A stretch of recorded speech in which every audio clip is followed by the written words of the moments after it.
क्षेत्रीय अध्यक्ष श्री विनोद राय जी आज की इस तिरंगा यात्रा में सहभागी बनने यहां पर उपस्थित हमारे माननीय विधायकगण श्री विपिन सिंह जी, फतेह बहादुर सिंह जी,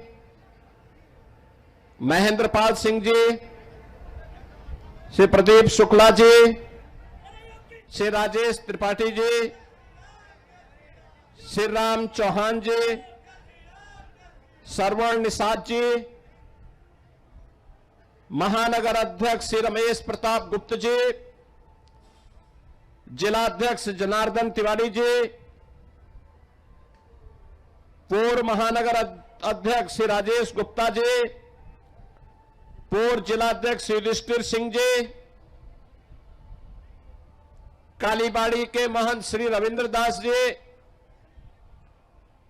आज की इस तिरंगा यात्रा में उपस्थित भारतीय जनता पार्टी समेत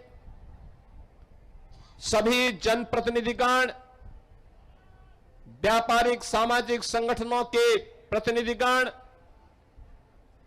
और भारत माता के युवा सपूतों के रूप में उपस्थित हमारे सभी प्रतिभाशाली छात्र छात्राएं, मैं सबसे पहले गोरखपुर में आयोजित होने वाली इस तिरंगा यात्रा में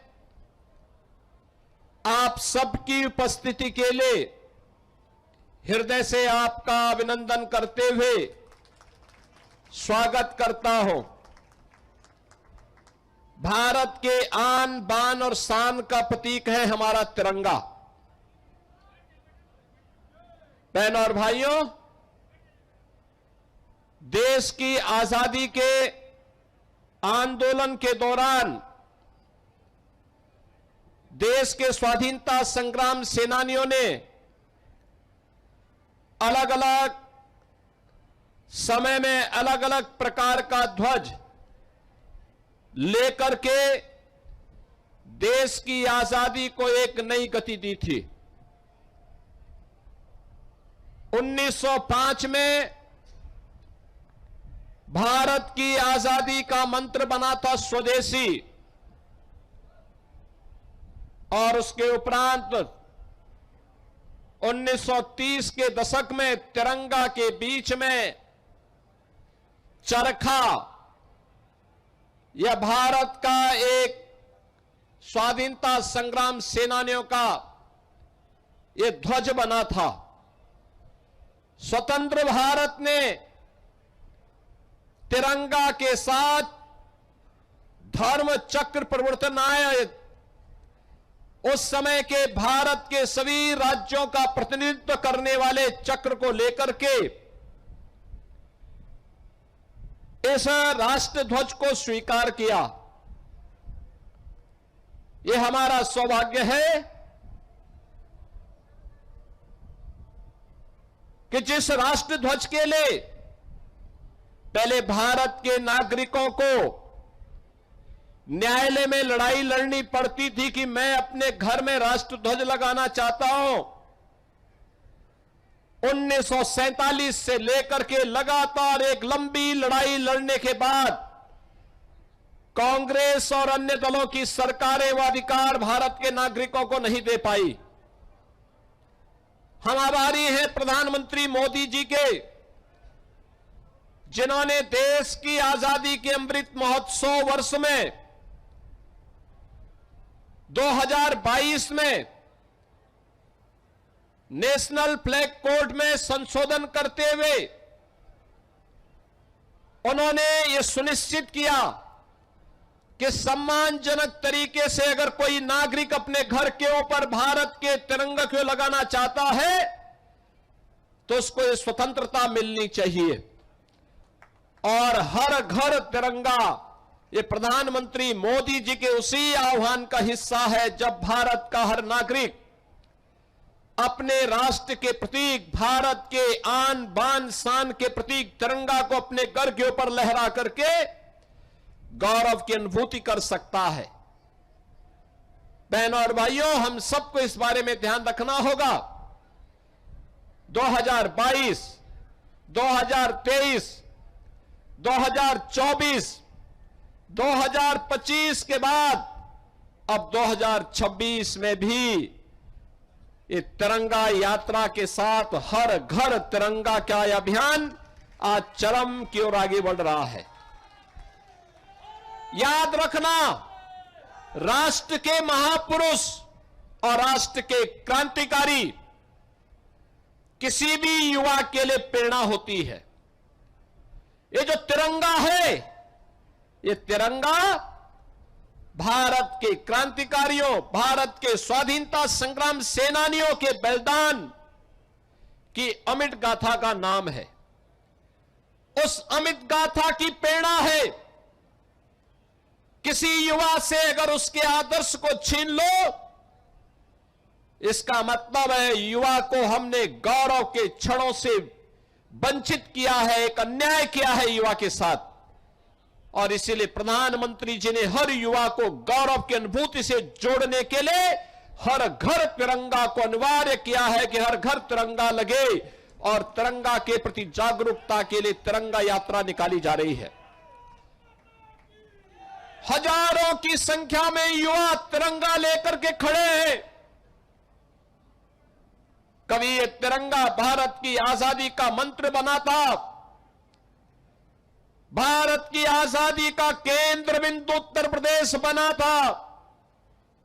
कभी मंगल पांडे ने बैरकपुर में जो चिंगारी लगाई थी, गोरखपुर में शहीद बंधु सिंह, झांसी में झांसी की रानी लक्ष्मीबाई, बिठूर कानपुर में त्यात्या टोपे,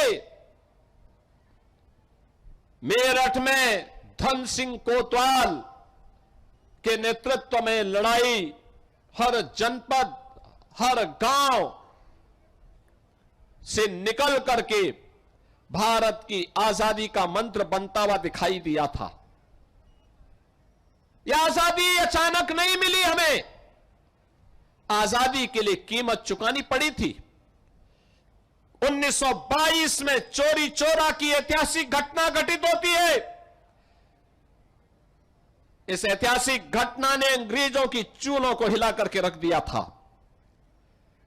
1925 में लखनऊ के काकोरी में पंडित राम प्रसाद बिस्मिल, ठाकुर रोशन सिंह, अस्फाउल्लाह खां, चंद्रशेखर आजाद, सचिंद्रनाथ सान्याल, राजेंद्र नाथ लाड़ी, इन सभी क्रांतिकारियों ने मिलकर के भारत को लूट करके ब्रिटिश सर जो पैसा इंग्लैंड ले जाना चाहते थे, उस पैसे को वापस अपने कब्जे में लेकर के भारत की आजादी के लिए उसका इस्तेमाल हो, इसके लिए उन्होंने कार्य प्रारंभ किया था। एक train action, Kakori train action की घटना को अंजाम दिया था।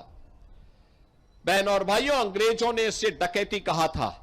और क्या दुर्भाग्य है कि 1947 में देश आजाद होता है और 1947 से लेकर के लगातार 2022 तक देश के अंदर यही पढ़ाया जाता रहा है कि काकोरी डकैती की घटना, काकोरी ट्रेन डकैती की घटना सिखाया जाता रहा। क्रांतिकारियों का इससे बड़ा अपमान क्या हो सकता है।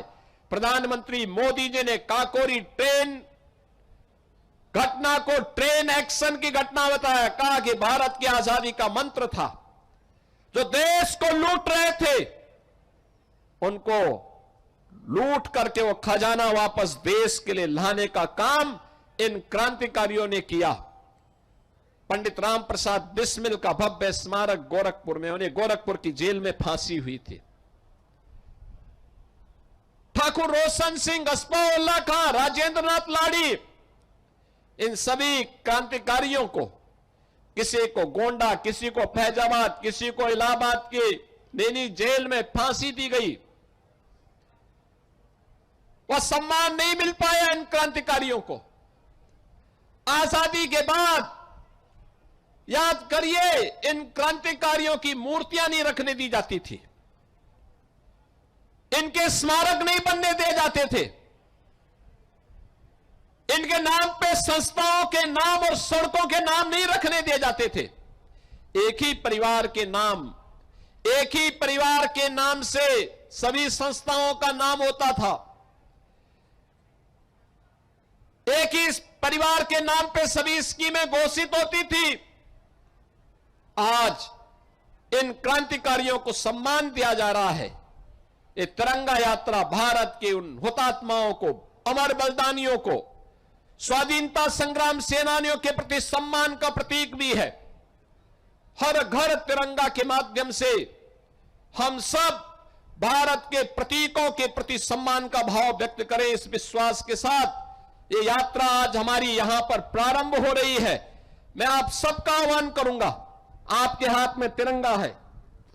ये तिरंगा हम अपने हाथ में लेकर के चलेंगे। जो लोग सड़कों पर खड़े हैं वह भी इस तिरंगा यात्रा का हिस्सा बनेंगे।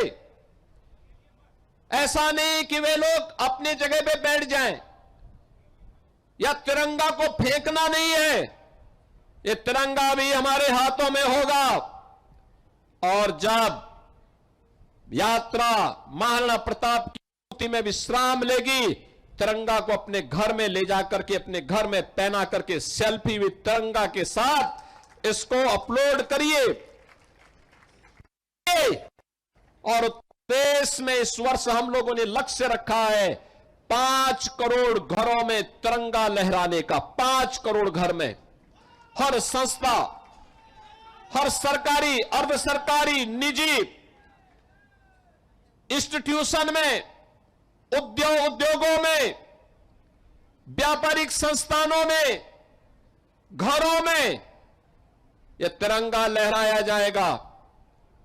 राष्ट्रभक्ति और राष्ट्र के प्रति जिन क्रांतिकारियों और स्वाधीनता संग्राम सेनानियों ने अपना सर्वोच्च बलिदान दिया है, वह इस बात को लेकर के उन्होंने जाति पाति नहीं देखी, उन्होंने राष्ट्र देखा, राष्ट्र प्रथम भाव के साथ कार्य किया।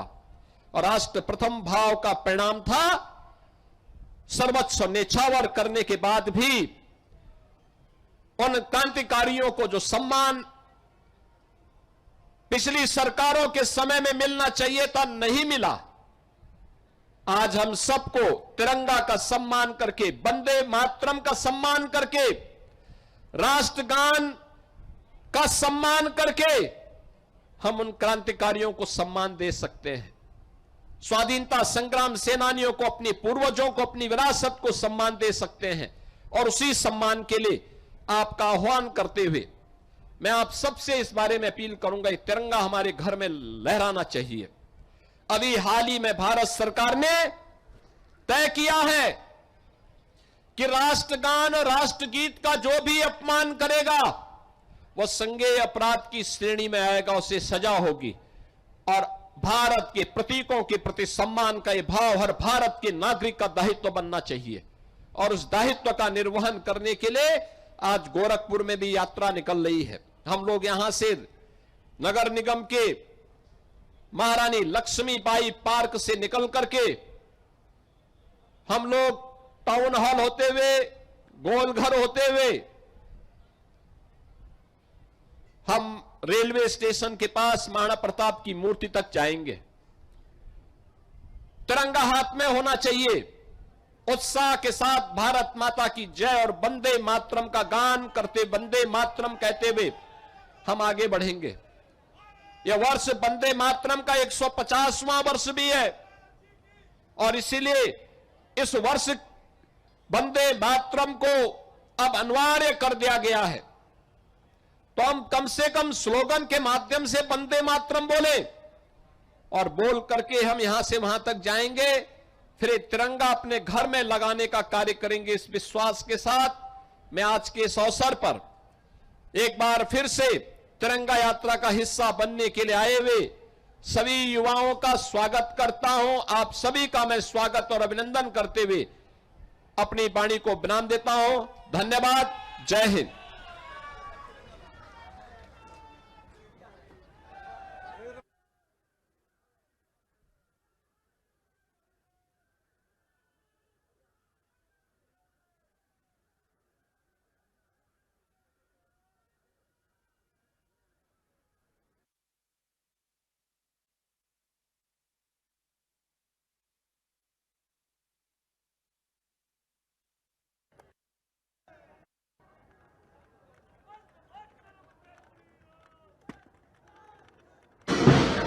सीएम योगी आदित्यनाथ। गोरखपुर में आप देख सकते हैं तिरंगा यात्रा में हाथों में तिरंगा लिया, पहले उनके पीछे आप देख सकते हैं गोरखपुर के सांसद रवि किशन इस मौके पर मौजूद हैं। भव्य तिरंगा यात्रा का आयोजन किया जा रहा है।